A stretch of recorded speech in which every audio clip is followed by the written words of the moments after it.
Hello दोस्तों, नमस्कार। स्वागत है आपके अपने YouTube channel soft study Akash Kumar में। हम लोग आज इकोनॉमिक्स यानी अर्थशास्त्र के महत्वपूर्ण 100 क्वेश्चंस को हम लोग कवर करेंगे। और ये जो 100 क्वेश्चंस होंगे ये 2 पार्ट्स में होंगे, यानी 50 क्वेश्चंस आज किया जाएगा और 50 क्वेश्चन हम लोग नेक्स्ट वीडियो में करेंगे। और ये जो नोट्स ये सामने आपको जो दिखाई दे रहा है, इंटरमीडिएट एग्जामिनेशन 2022, ये बिहार बोर्ड के द्वारा ऑफिशियल मॉडल पेपर है। और यहाँ से बहुत सारे प्रश्न आपको डायरेक्टली एग्जाम में देखने को, तो मॉडल पेपर जितने भी होंगे वो सब आपको सॉल्व कराए जाएंगे और काफ़ी और एक्सप्लेनेशन के साथ यहाँ पे आपको बताया जाएगा। और क्योंकि एग्जाम में हूबहू भी क्वेश्चंस आ सकते हैं और कुछ चेंजिंग करके भी लिया जा सकता है, तो जितने भी प्रश्न होंगे उसको हम लोग जानने की कोशिश करेंगे और उसको डायरेक्टली हम लोग टिक आउट करने की कोशिश नहीं करेंगे, डायरेक्टली आंसर लगाने की कोशिश नहीं करेंगे, हम लोग समझने की कोशिश करेंगे। तो वीडियो आपके लिए काफ़ी महत्वपूर्ण होने वाला है। अंत तक वीडियो में बने रहिएगा और चैनल को सब्सक्राइब कीजिएगा और वीडियो को ज़्यादा से ज़्यादा अपने दोस्तों में शेयर कीजिएगा। याद रखिएगा, ऑफिशियल मॉडल पेपर ये जारी किया गया है बिहार बोर्ड के द्वारा और यहाँ से डायरेक्टली प्रश्न आपको एग्जाम में देखने को मिलता है। तो वीडियो काफ़ी महत्वपूर्ण होने वाला है। आज हम लोग 50 क्वेश्चंस करेंगे एक्सप्लेन के साथ और इसके बाद हम लोग 50 क्वेश्चन करेंगे नेक्स्ट वीडियो में। तो सबसे पहला प्रश्न आता है, सम सीमांत उपयुक्तता को किस अन्य नाम से जाना जाता है। यानी हम लोग इसके पिछले वाले वीडियो में हमने पढ़ा था कि सीमांत उपयुक्तता को किस नाम से जानते हैं। आज हमने पढ़ना है सम सीमांत उपयुक्तता को किस नाम से जानते हैं। तो याद रखिएगा, सबसे पहला नाम आता है गोसेन का सेकंड नियम। बिल्कुल, गोसेन का सेकंड नियम सम सीमांत उपयुक्तता को दर्शाता है, साथ ही साथ प्रतिस्थापन का नियम भी कहा जाता है। सम सीमांत उपयुक्तता को प्रतिस्थापन का नियम भी कहते हैं और इससे अधिकांश संतुष्टि का भी नियम कहा जाता है, क्योंकि गोसेन ने बताया था कि इसमें अधिकांश संतुष्टि की बात की जाती है। अगर इसका एक्सप्लेनेशन जानने की कोशिश करते हैं तो लिखा गया है कि अधिकतम संतुष्टि प्राप्त करने के लिए अपनी आय को विभिन्न वस्तुओं पर इस प्रकार व्यय का मतलब इस प्रकार खर्च किया जाता है कि वस्तु पे खर्च किया गया अंतिम इकाई जो होगा वो हमारे सीमांत उपयुक्तता के बराबर होगा। वस्तु पे खर्च किया गया अंतिम इकाई सीमांत उपयुक्तता के बराबर होगा। इसी को कहा जाता है सम सीमांत उपयुक्तता। और इसको नियम को प्रतिपादित किसने किया था? गोसेन ने किया था और इसीलिए इसे गोसेन का दूसरा नियम भी कहा जाता है। तो गोसेन का पहला नियम किसे कहा जाता है? तो याद रखिएगा, गोसेन के पहले नियम में सीमांत उपयुक्तता का जिक्र किया गया है, सम सीमांत का जिक्र नहीं किया गया है। प्रीवियस वीडियो में सीमांत उपयुक्तता के बारे में काफ़ी आसानी से बताया गया है। तो आज का सही जवाब हो जाएगा ऑप्शन नंबर हमारा डी हो जाएगा। यहाँ सही जवाब हो जाएगा, इनमें से सभी हो जाएगा। नेक्स्ट क्वेश्चन नंबर 2 है, आधुनिक अर्थशास्त्री ने अवसर लागत का प्रयोग निम्न में से किसके बदले किया। या देखिए, याद रखिएगा, यहाँ पे ऑप्शन में थोड़ा सा कंफ्यूजन दे दिया गया, आगम और लागत। याद रखिए, आंसर तो लागत होगा, लेकिन यहाँ पे क्या होना चाहिए था? यहाँ पे वास्तविक लागत होनी चाहिए था। याद रखिएगा, वास्तविक लागत को ही अवसर लागत कहा जाता है। वास्तविक लागत को ही अवसर लागत कहा जाता है। और इस अवसर लागत के बारे में ऑस्ट्रिया के जो अर्थशास्त्री थे बेनहम के द्वारा ये बताया गया है कि वास्तविक लागत को हम लोग अवसर लागत भी कहते हैं। मेरे बातों को ध्यान से सुनिएगा और कोशिश कीजिएगा याद करने। काफ़ी महत्वपूर्ण चीज़ हम आपको बता रहे हैं, क्योंकि यहाँ से प्रश्न आपसे एग्जाम में कुछ भी इससे जुड़ा हुआ प्रश्न पूछा जा सकता है। नेक्स्ट है, दीर्घकालीन उत्पादन फलन का संबंध है। दीर्घकालीन उत्पादन फलन का संबंध है पैमाने के प्रतिफल से, परिवर्तनशील अनुपात के नियम से या उत्पत्ति ह्रास नियम से। तो याद रखिएगा, पैमाने के जो प्रतिफल है उसी को हम लोग दीर्घकाल उत्पादन फलन कहते हैं। याद रखिएगा, प्रश्न को दूसरे ढंग से भी पूछा जा सकता है कि पैमाने का प्रतिफल किससे जुड़ा हुआ है, दीर्घकालीन, अल्पकालीन, है ना, या अति अल्पकालीन। तो याद रखिएगा, पैमाने का प्रतिफल जो है वो दीर्घकालीन उत्पादन फलन से संबंधित रखता है। और कहा गया है कि दीर्घकाल में उत्पत्ति के साधन स्थिर नहीं होते। यानी दीर्घकालीन में अगर आपसे डिफिनेशन पूछा गया कि दीर्घकालीन में होता क्या है, तो उत्पत्ति के जो साधन होते हैं वो स्थिर नहीं होते, यानी वो बदलते रहते हैं, वेरिएबल होते रहते हैं, फिक्स नहीं होते हैं।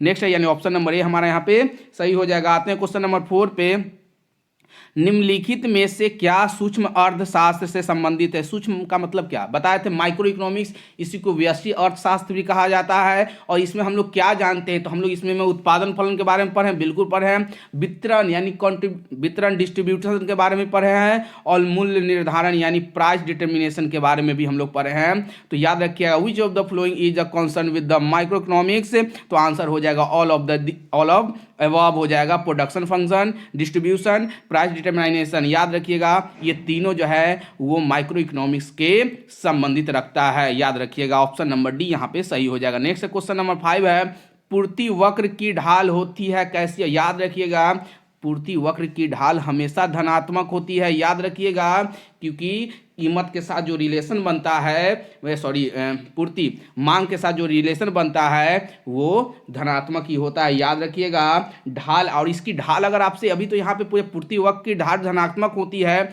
अगर ऑप्शन में दिया रहेगा ऊपर की ओर होती है, नीचे की ओर होती है, दाईं होती है, बाईं होती है, तो याद रखिएगा पूर्ति वक्र की जो ढाल होती है वो ऊपर की ओर होती है। किधर की ओर होती है? ऊपर की ओर होती है, इतना आपको याद रखना होगा।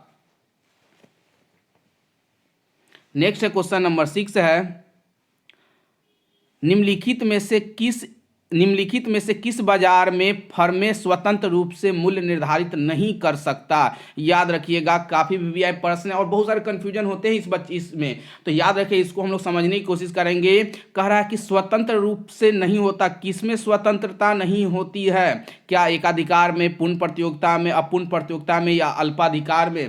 तो यहाँ पे सही जवाब हो जाएगा ऑप्शन नंबर बी, पूर्ण प्रतियोगिता में। याद रखिएगा थोड़ा सा जान लेते हैं दोनों के बारे में, पूर्ण प्रतियोगिता और एकाधिकार के बारे में। तो बताया क्या गया है कि पूर्ण प्रतियोगिता के अंदर उद्योग का द्वारा मूल्य निर्धारण किया जाता है। अब देखिए यहाँ पे अभी तो बोला कि सर आप तो बताएं मूल्य का निर्धारित नहीं किया, लेकिन यहाँ पे तो बोला जा रहा है तो उद्योग द्वारा मूल्य का निर्धारण, उद्योग द्वारा, यहाँ पे बाजार है, याद रखिएगा उद्योग द्वारा मूल्य का निर्धारण किया जाता है और ये मूल्य सभी फर्मों को मान्य होता है। जितने भी फर्म होते हैं ना, जितने भी फर्म होते हैं सभी को ये मान्य होता है। इसका मूल्यों के आधार पर उत्पादन का निर्धारण किया जाता है, मूल्यों का निर्धारण नहीं किया जाता। याद रखिएगा यहाँ पे समझने की कोशिश कीजिएगा, मूल्यों का निर्धारण नहीं किया जाता है, उत्पादन का निर्धारित किया जाता है पूर्ण प्रतियोगिता में। याद रखिएगा बहुत सारे वीडियो में आंसर दिया गया है एकाधिकार, एकाधिकार नहीं होगा, एकाधिकार नहीं होगा। पूर्ण प्रतियोगिता में ही क्या होता है? मूल्यों का निर्धारण नहीं होता है बल्कि उत्पादन का निर्धारण होता है।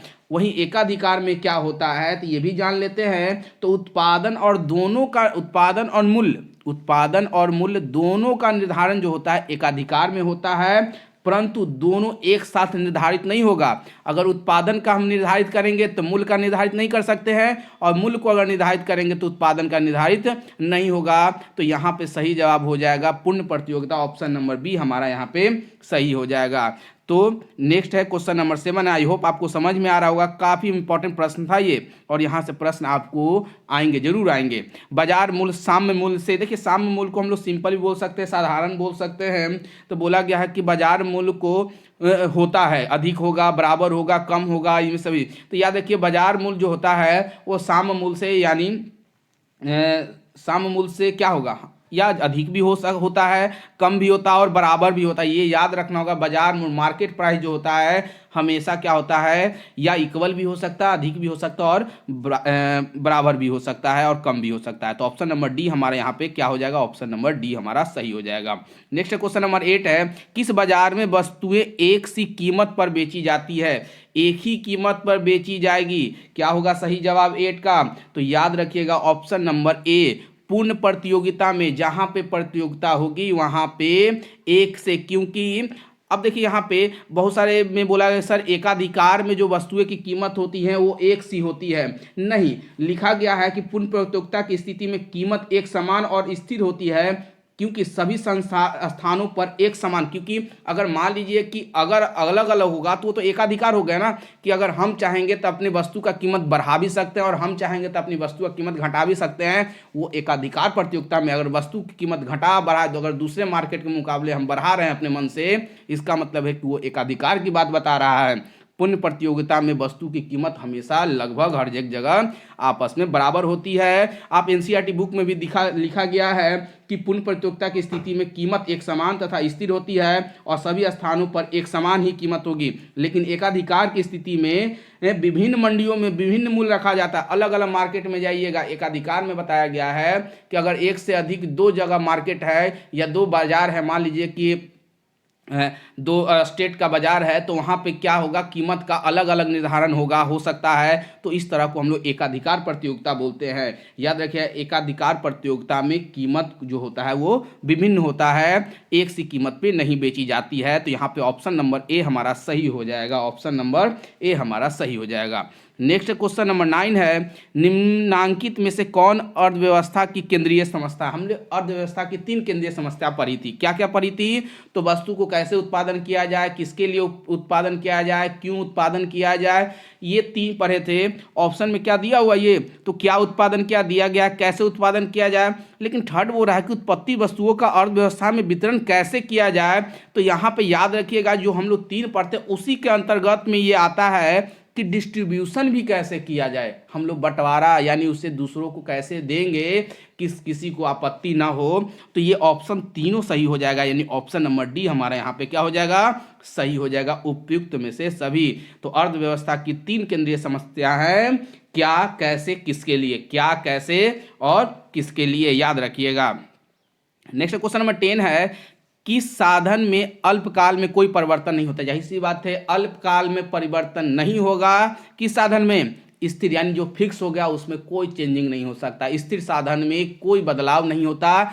इसका मतलब हो गया कि अगर ये अल्पकाल में परिवर्तन नहीं हो रहा है तो किस काल में परिवर्तन होगा। जस्ट इसका अगर एग्जाम में आपको अपोजिट दे दिया जाए कि किस काल में परिवर्तन होता है, तो याद रखिएगा दीर्घ काल में परिवर्तन होता है, अल्पकाल में परिवर्तन नहीं होता। अल्पकाल में हर एक चीज फिक्स होती है, दीर्घ काल में चीजों को परिवर्तित किया जा सकता है।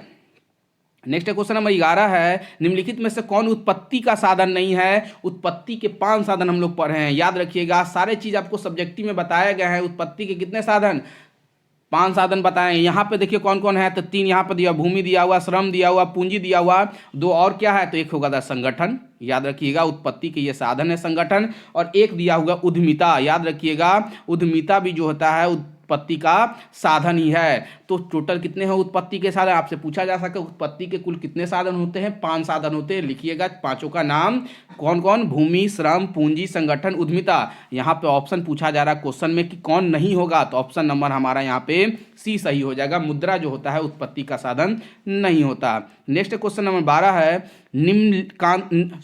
निम्नांकित में से कौन मांग की लोच मापने की विधि है। मांग की लोच हम लोग नाप सकते हैं, तो कुल व्यय द्वारा बिल्कुल, बिंदु प्रणाली बिल्कुल, प्रतिशत या अनुपातिक बिल्कुल, ये तीनों होगा, यानी इनमें से सभी हो जाएगा। याद रखिएगा बिंदु प्रणाली को हम लोग ज्यामितीय रीति भी कहते हैं, ज्यामितीय रीति भी कहा जाता है, इसका एक और नाम है ज्यामितीय रीति। याद रखिएगा एग्जाम में नाम बदला हुआ भी दिया जा सकता है, बिंदु प्रणाली ना देके ज्यामितीय रीति दे देगा, तो आपको ये भी याद रखना होगा।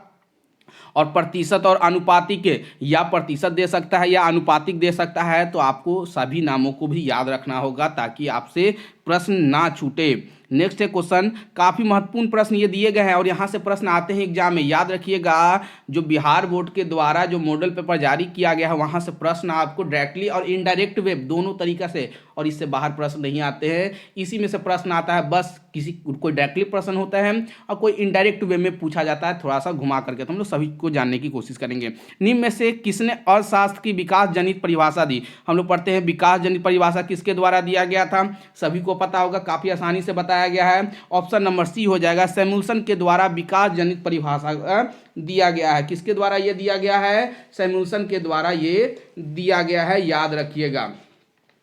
इसमें कुछ और महत्वपूर्ण बातों पे भी ध्यान दे देते हैं। क्या इसमें क्या है, विकास जनित परिभाषा में बताया गया है कि सैमुअल्सन के अनुसार अर्थशास्त्रीय विषय सामग्री में सीमित साधन का वितरण एवं आर्थिक विकास दोनों पहलू इसमें शामिल होते हैं। याद रखिएगा इसमें क्या होता है, सीमित साधन का वितरण होता है और आर्थिक विकास दोनों होता है। तो विकास जनित परिभाषा जो प्रस्तुत किया गया है वो सैमुअल्सन के द्वारा दिया गया है। मार्शल के द्वारा क्या दिया गया है, तो मार्शल ने क्या किया है, मार्शल ने कल्याणवादी विचारधारा प्रस्तुत किया है। याद रखिएगा मार्शल के द्वारा दिया गया है। हम लोग बारी बारी से सभी को जानेंगे।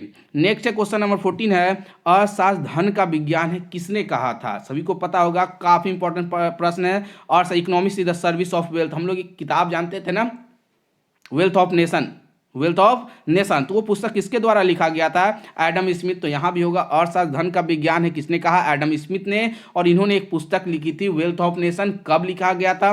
1776 में लिखा गया था, याद रखिएगा 1776 में पुस्तक लिखा गया था the wealth of nation, Adam Smith के द्वारा लिखा गया। और इसी में बताया गया कि अर्थशास्त्र क्या है? धन का विज्ञान होता है, याद रखिए, काफी वीवीआई है। नेक्स्ट क्वेश्चन नंबर 15 है, निम्नलिखित में से कौन केंद्रीय बैंक का नहीं है? याद रखिए केंद्रीय बैंक हमारा कौन है?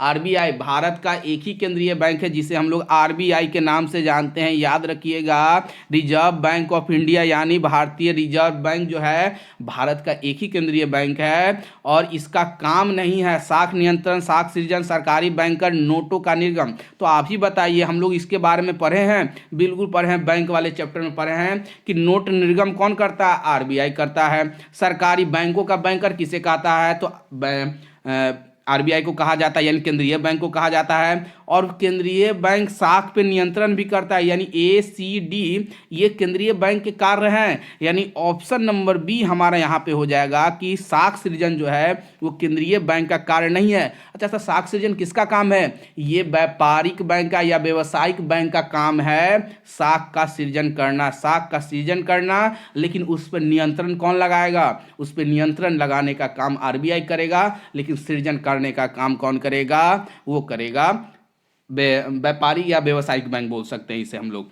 नेक्स्ट है, यानी ऑप्शन नंबर यहाँ पे हमारा क्या सही हो जाएगा? बी सही हो जाएगा। ऑप्शन नंबर, प्रश्न के अनुसार ऑप्शन नंबर बी सही होगा। आरबीआई का ये काम नहीं है सृजन करना, साख सृजन करना।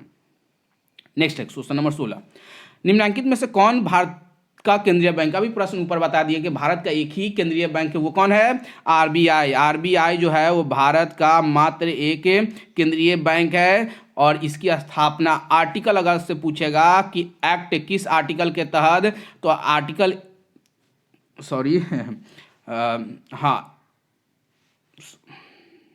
आर्टिकल नहीं बोल सकते, संशोधन बोलेंगे यहाँ पे, आर्टिकल नहीं बोलेंगे, संशोधन बोलेंगे यहाँ पे। संशोधन 1934 के अनुसार बोला गया है कि 1935 में इसका क्या किया गया है? 1935 में इसका निर्माण किया गया। आरबीआई की स्थापना अगर पूछे जाएगा तो 1935 हो जाएगा, 1935 हो जाएगा, याद रखिएगा। आरबीआई की स्थापना 1935 में किया गया है, याद रखिएगा। निम्नलिखित में से कौन केंद्रीय बैंक है?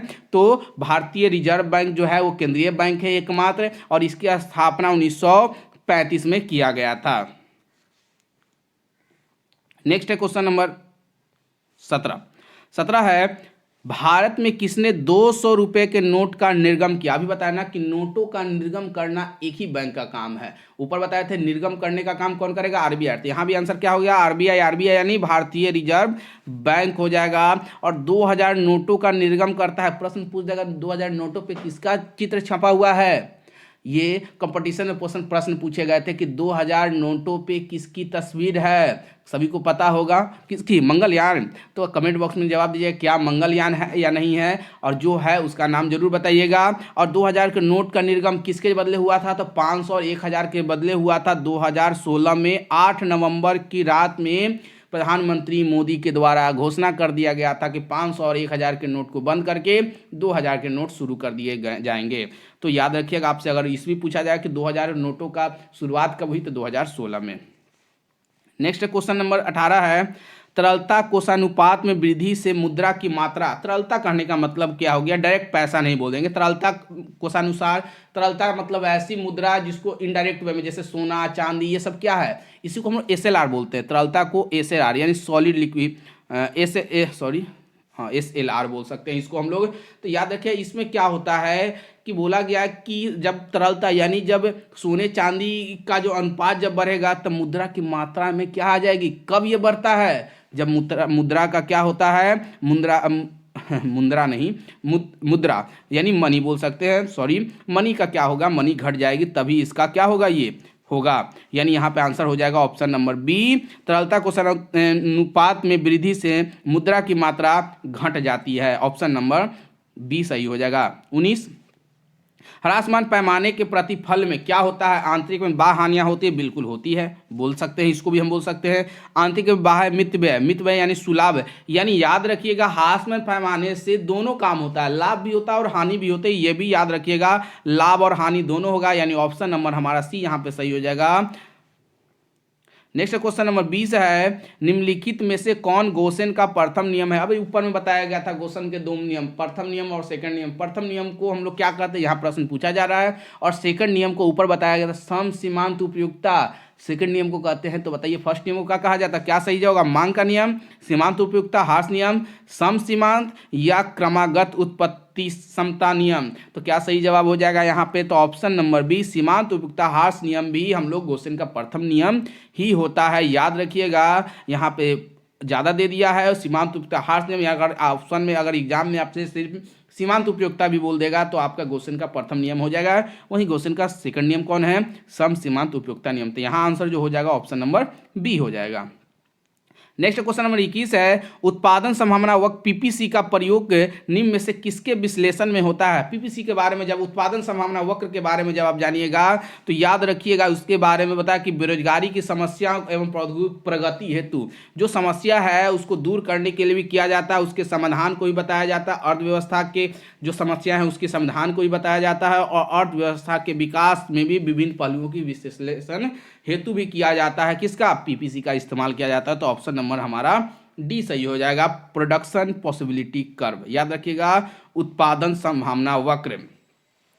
एक प्रश्न आया था, उत्पादन संभावना वक्र की जो ढलान होती है वो किस तरह की होती है? तो कमेंट बॉक्स में इसका जवाब आप लोग लिख के रखिएगा, क्योंकि प्रीवियस वीडियो में भी पूछा गया कि उत्पादन संभावना वक्र की जो ढाल होती है वो कैसी होती है, या वक्र कैसा होता है। कमेंट बॉक्स में आपके लिए प्रश्न छोड़ के हम जा रहे हैं। नेक्स्ट क्वेश्चन नंबर 22 है, मौद्रिक लागत में निम्नलिखित में से किससे सम्मिलित होता है? याद रखिएगा, मौद्रिक लागत में तीन ही चीज सम्मिलित होता है। कौन कौन होगा? सामान्य लाभ या स्पष्ट और अस्पष्ट, तीनों होता है। यानी मौद्रिक लागत का अगर आपसे फार्मूला भी पूछा जाएगा कि मनी कॉस्ट का फार्मूला बताइए, तो इन तीनों को आपस में क्या कर दीजिएगा? ऐड कर दीजिएगा। इन तीनों को जब आपस में अगर ऐड कर दिएगा, सामान्य लाभ प्लस स्पष्ट लागत प्लस अस्पष्ट लागत, देखिए स्पष्ट लागत को व्यक्त लागत भी कहा जाता है और अस्पष्ट को अव्यक्त लागत भी कहा जाता है।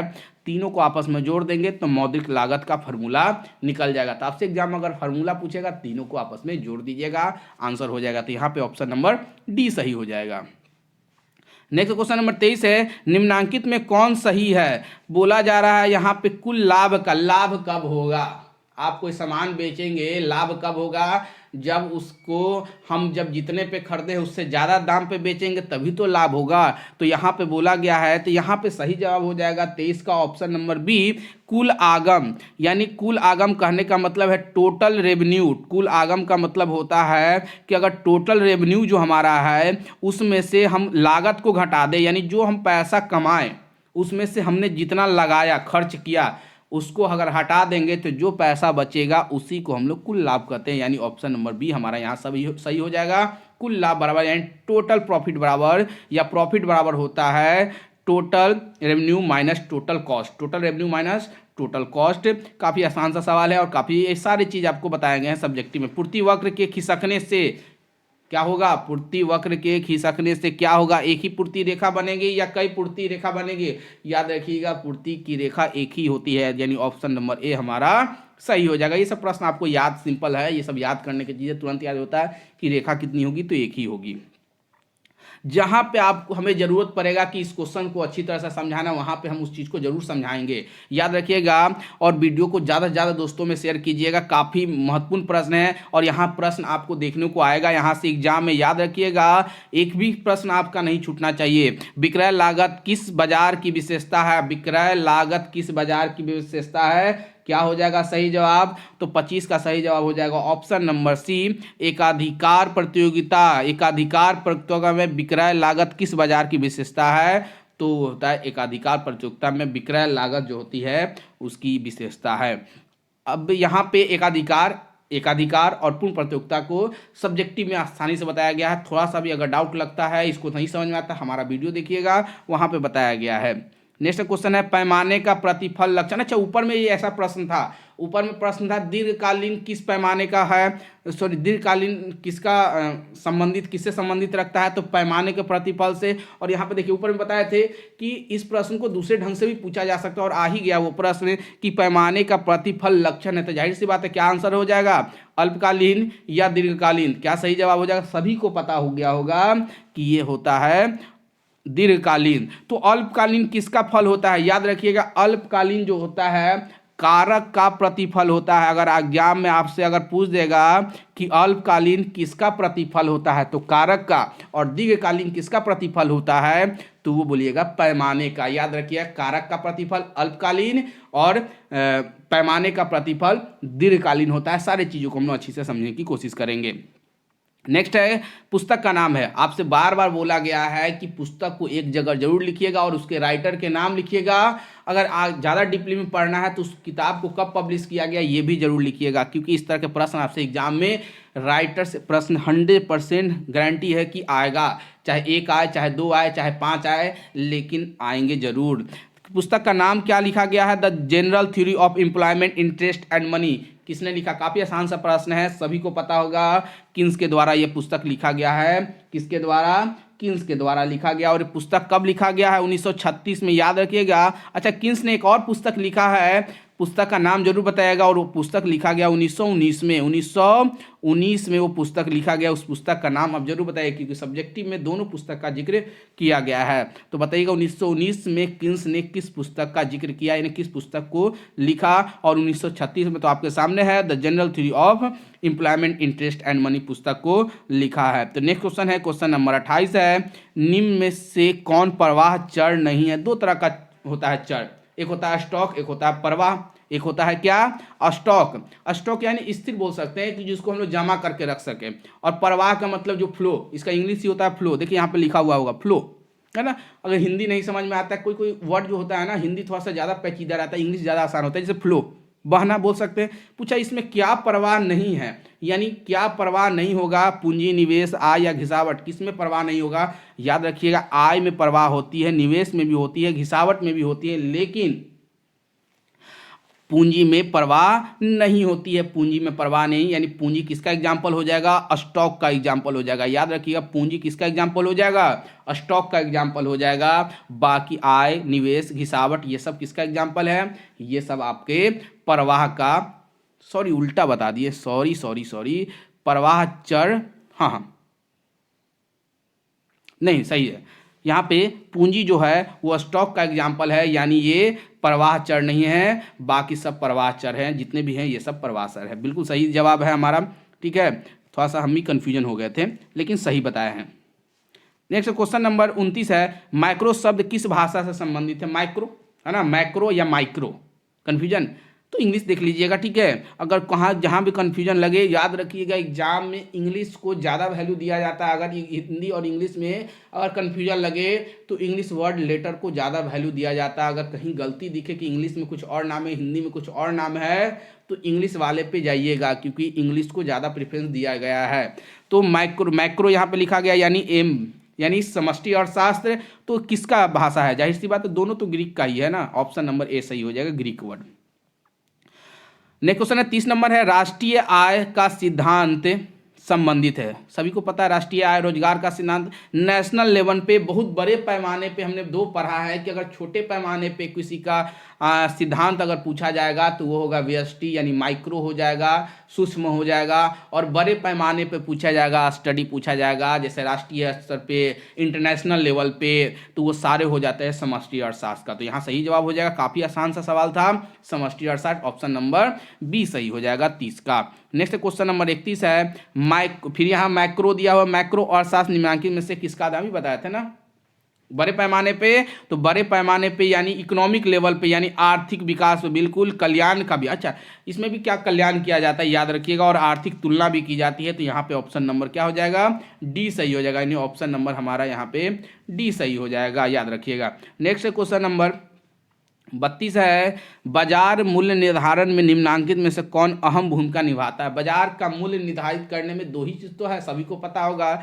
इकोनॉमिक्स में दो ही चीज़ है जो बाजार मूल्य का निर्धारण करता है। कौन, supply and demand, supply and demand यानी डिमांड एंड सप्लाई कहाँ हो जाएगा सही जवाब ऑप्शन नंबर सी। सप्लाई और डिमांड ही बाजार मूल्य का निर्धारण करता है। कैसे करता है? अगर मान लीजिए सप्लाई ज़्यादा हो, अगर डिमांड कम हो, सप्लाई ज़्यादा हो डिमांड कम हो, उसकी वैल्यू क्या हो जाएगी? कम हो जाएगी, यानी उसकी कीमत घट जाएगी। और सप्लाई कम हो और डिमांड ज़्यादा हो तो उसकी कीमत क्या हो जाएगी? बढ़ जाएगी। मार्केट में हम लोग देखते हैं ना, पेट्रोल ही देखिए ना, पेट्रोल तो दोनों तरह से ना, सप्लाई भी ज़्यादा हो रहा है डिमांड भी ज़्यादा है तो कीमत कितनी हाई हो रही है। अगर सप्लाई और वो दोनों अगर ज़्यादा होगा तो भी डिमांड बढ़ जाएगा। अगर डिमांड ही जनरली डिमांड अगर ज़्यादा हो तो उसकी कीमत भी बढ़ाने पे भी बढ़ जाती है। तो याद रखिए यहाँ पे सही जवाब हो जाएगा मांग एवं पूर्ति दोनों हो जाएगा। नेक्स्ट क्वेश्चन नंबर 33 है, निम्नांकित में से कौन उपकरण मौद्रिक नीति के परिणात्मक नियंत्रण के उपकरण में नहीं आता? यहाँ पे बताया गया है कि which of the following tools of the monetary policy does not come to under the tools of the quantitative control के अंदर नहीं आता है। यहाँ पे पूछा गया है किसके कंट्रोल में नहीं आता है? बैंक दर, नगद कोष, वैधानिक तरलता अनुपात या उपभोक्ता साख नियमम। तो क्या सही जवाब हो जाएगा? 33 का ऑप्शन नंबर डी होगा। उपभोक्ता साख जो नियमम होता है वो मौद्रिक नीति के अंतर्गत में नहीं, नियंत्रण में नहीं होता। अभी हमने पढ़े थे ना, साख का नियंत्रण होगा, सृजन नहीं होगा। तो यहाँ नियमम का मतलब वही बोल सकते हैं, उसका उस पर क्या होगा? उस पर नियंत्रण कर सकता है आरबीआई, लेकिन उसका सृजन नहीं कर सकता। तो ऑप्शन नंबर डी हमारा यहाँ पे सही हो जाएगा। 34 नंबर है, यदि कुल उपभोग सी हो तो कुल आय वाई हो तो औसत। औसत प्रवृत्ति का यहाँ तो सिंपल सा प्रश्न है कि एपीसी का औसत प्रवृत्ति का फॉर्मूला बता दीजिए। याद रखिए औसत प्रवृत्ति का जो फॉर्मूला होता है कुल उपभोग बाई कुल आय। उपभोग यानी कुल उपभोग बाई कुल आय का मतलब क्या हो गया? यानी जितना उपभोग किया जा रहा है उसको आय से डिवाइड दीजिए। यानी यहाँ पे बोल सकते हैं उपभोग कितना है सी और आय कितना है वाई, तो सी वाई वाई बोल सकते हैं, सिंपल सा सी वाई वाई। यानी ऑप्शन नंबर बी हमारा क्या होगा? सही होगा। नेक्स्ट क्वेश्चन नंबर 36 है, भुगतान संतुलन का निम्न में से कौन सी विशेषता है? भुगतान संतुलन काफी आसान सा प्रश्न है। भुगतान संतुलन की विशेषता बतलानी है। क्या सही जवाब हो जाएगा? सभी है भुगतान संतुलन की, यानी क्रमबद्ध लेखा, निश्चित समय अवधि और व्यापकता भी, ये तीनों जो है वो आंसर नंबर डी हो जाएगा। ये तीनों जो है वो भुगतान संतुलन के विशेषता। एग्जाम में विशेषता बहुत बार हमने पढ़ाया है, जितने भी चीज़ों की विशेषता बतलाई है वो सभी को याद रखिए क्योंकि विशेषता से प्रश्न पूछे जाएंगे बिल्कुल। नेक्स्ट क्वेश्चन है मुद्रास्फीति। अच्छा, मुद्रास्फीति का मतलब क्या होता है? याद रखें, मुद्रास्फीति का मतलब होता है महंगाई। तो बताइए महंगाई जब बढ़ेगी तो क्या होगा मुद्रा का वैल्यू? महंगाई बढ़ने पे मुद्रा का वैल्यू घट जाएगा। कैसे घट जाएगा? अगर महंगाई बढ़ जाएगी तो 100 रुपया पहले बताया जाता था, मेरे माता पिता भी बताते हैं, दादा दादी भी बताते थे कि पहले 100 रुपया में हम लोग सब्जी भर भर के लाते थे, अब 100 रुपया में तो 2-3 होता ही नहीं है। तो याद रखिएगा, तो मुद्रा का वैल्यू हमें उसके लिए ज़्यादा रकम चुकाने पड़ती है, यानी ज़्यादा पैसा देना पड़ रहा है, तो उसकी कीमत क्या हो रही है? वैल्यू कम हो रहा है। महंगाई बढ़ने से वैल्यू बढ़ जाती है। याद रखिएगा, महंगाई बढ़ने से वैल्यू, सॉरी उल्टा बता दिए, महंगाई बढ़ने से वैल्यू, जो मुद्रा की जो वैल्यू है वो घट जाती है। यानी आजकल 1 रुपया 2 रुपया कोई वैल्यू है? कोई वैल्यू नहीं बोलता है। तो याद रखिएगा, मुद्रास्फीति में मुद्रा की कार्यशक्ति घट जाती है। नेक्स्ट है, निम्नांकित में से किसमें उत्पादन के सभी साधनों में परिवर्तन संभव है? निम्नांकित में किसमें उत्पादन के सभी साधनों में परिवर्तन संभव है? बताए थे ना, परिवर्तन किसमें होगा और किसमें परिवर्तन नहीं होगा। तो अल्पकाल में परिवर्तन नहीं होता है, परिवर्तन सिर्फ दीर्घ काल में होता है। तो ऑप्शन नंबर क्या हमारा हो जाएगा? देखिए, एक ही प्रश्न को दूसरे दूसरे ढंग से पूछा जा रहा है, तो एग्जाम में भी यही होगा। अलग से प्रश्न नहीं पूछे जाएंगे, जो आपके मॉडल पेपर वहीं से प्रश्न होंगे, बस उस प्रश्न को देने का तरीका बदल दिया जाएगा। आपको वहीं पे फोकस करना है कि क्वेश्चन को किस किस ढंग से पूछा जा रहा है। तो यहाँ पे है, निम्नांकित में से उत्पादन के सभी साधनों में परिवर्तन संभव है दीर्घकाल में। ऑप्शन नंबर सी सही हो जाएगा 37 का। नेक्स्ट क्वेश्चन नंबर 38 है, पैमाने का क्रमागत उत्पत्ति वृद्धि नियम तभी लागू होगा जब क्या हो? जब यहाँ पे देखिए लिखा हुआ है मित व्ययताएं अमित व्ययताओं से अधिक होगा। इसका इंग्लिश जान लेते थोड़ा सा ज़्यादा अच्छा होगा। Economics exist in the this economy, बिल्कुल, यानी यहाँ पे अधिक भी हो सकता है, बराबर भी हो सकता है और कम भी हो सकता है। याद रखिएगा, तो यानी ऑप्शन नंबर डी हमारा सही हो जाएगा इनमें से सभी। नेक्स्ट है, निम्न में से किसने भुगतान शेष की परिभाषा दी? भुगतान शेष की परिभाषा दी, ऊपर एक वहम के बारे में बताया था ना। अच्छा, यहाँ पे क्या होगा, भुगतान शेष के बारे में किसने बताया, क्या सही जवाब होगा 29 का? तो 29 का जो, सॉरी 29 नहीं 39 का जो सही जवाब हो जाएगा वो हो जाएगा किन्स ने। याद रखिए, भुगतान शेष की जो परिभाषा दी वो किन्स के द्वारा दिया गया है, याद रखिए किन्स के द्वारा, ऑप्शन नंबर सी सही हो जाएगा। नेक्स्ट है क्वेश्चन नंबर 40 से काफ़ी इंपॉर्टेंट प्रश्न है। देखिए 40 नंबर प्रश्न काफ़ी आसान सा है, आप भी इसका आंसर आसानी से लगा सकते हैं। सेब और संतरा की कीमत में वृद्धि होगा, बताइए सेब और संतरा की कीमत बढ़ जाएगा, तब बताइए ज़्यादा खरीदिए कम, तो उसकी मांग में क्या हो जाएगी, कमी हो जाएगी। जब मांग में कमी हो गई, कीमत बढ़ने से मांग में कमी हो गई, उसको हम लोग बोलते हैं संकुचन। उसे हम लोग क्या बोलते हैं, संकुचन। से आपसे पूछा जाएगा डिफिनेशन भी संकुचन का, तो इस तरह से आप दे सकते हैं एग्जाम्पल के माध्यम से कि अगर कीमत बढ़ने पे मांग की मात्रा कम हो जाती उससे, यानी वो क्या हो गया, घट गया ना, संकुच छोटा हो गया, कम हो गया, तो संकुचन उसे कहते हैं। ऑप्शन नंबर बी हमारा यहाँ पे सही हो जाएगा। डीजल की कीमत में वृद्धि से ट्रक की मांग, वही क्वेश्चन है फिर यहाँ पे, डीजल बढ़ जाएगा, ट्रक का डिमांड क्या हो जाएगा, घट जाएगा ना जी, जाहिर सी बात है ट्रक का डिमांड जो है वो घट जाएगा, यानी diesel that the demand of truck will be क्या हो जाएगा, डिक्रीज हो जाएगी।